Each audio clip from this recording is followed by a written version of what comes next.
কোনো প্রতিদ্বন্দ্বী প্রার্থীর সাথে প্রতিদ্বন্দ্বিতা করছি না।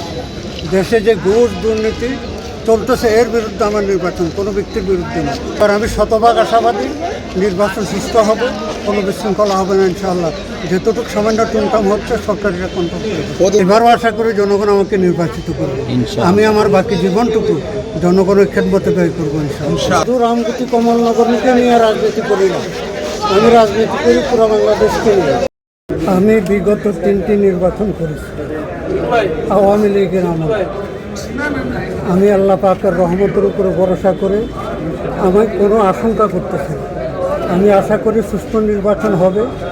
তারপরে সামান্য কিছুটা একটু আশঙ্কা যেটা আছে, আশা করি তারপর প্রশাসন সরকার এগুলো কন্ট্রোল করে নেবে। আমি আশাবাদী যে শতভাগ সুস্থ নির্বাচন হবে ইনশাআল্লাহ। সব দলীয় লোকজন আমাকে ভোট দেবে, আমাকে মহব্বত করে, আমাকে সম্মান করে। আমি শুধু রামগতি কমলনগরকে নিয়ে রাজনীতি করি না, আমি রাজনীতি করি পুরো বাংলাদেশকে নিয়ে। আমার 1 নম্বর হলো ঘুষ দুর্নীতির বিরুদ্ধে পদক্ষেপ গ্রহণ করা। বাকি আমার রামগতি কমলনগরে বড় কয়েকটা সমস্যা আছে। তারপরে মেঘনা ভাঙ্গন থেকে তারপরে এটাকে প্রতিরোধ করা। বিগত সরকার যে বাজেট ঘোষণা করছে, এই বাজেট তারপরে কাজে লাগে না, অল্প কিছু টাকা তারপর ছাড় দিয়েছে, বাকি টাকা ছাড় দেয় না।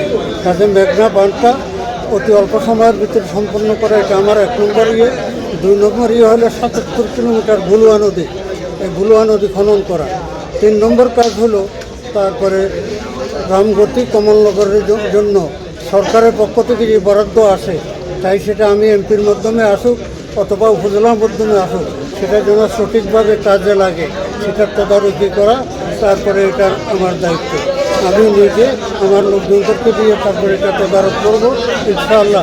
রামগতি কমলনগরকে আগে দুর্নীতি মুক্ত করবো।